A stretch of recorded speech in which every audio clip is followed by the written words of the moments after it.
আজ সব থেকে বড় খুশির খবর আজ তোমাদের বলতে চলেছি। আমাদের 31শে জানুয়ারি টোটো রেজিস্ট্রেশনের লাস্ট ডেট ছিল, তা 5 মাস বাড়ানো হয়েছে এবং 30শে জুন লাস্ট ডেট করা হয়েছে। এটা প্রত্যেকটা টোটো চালকের কাছে অত্যন্ত একটা খুশির খবর। এতদিন ধরে বিভিন্ন জায়গাতে যে ধরনের টোটো চালক ভাইয়েরা আন্দোলন করে চলেছে তার একটা জয়, এবং আমি ওই প্রত্যেকটি টোটো চালক সংগঠনকে অসংখ্য ধন্যবাদ দিই আজ টোটো চালকদের পাশে থাকার জন্য।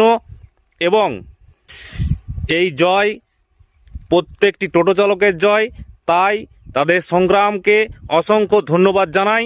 আগামী দিন আমরা এইভাবেই একত্রিতভাবে থাকব। তাই গ্রামে এবং পঞ্চায়েতে যে সমস্ত জায়গায় এবং বাজারের মধ্যে যে সমস্ত টোটো চালক অসংগঠিত হয়ে আছেন তাদের প্রত্যেকের উদ্দেশ্যে বলি যে সংগঠিত থাকুন, ইউনিয়নের হাতকে শক্ত করুন। ইউনিয়ন আপনাদের পাশে আছে। আপনারা সকলে ভালো থাকবেন, সুস্থ থাকবেন। ধন্যবাদ জানাই আপনাদের।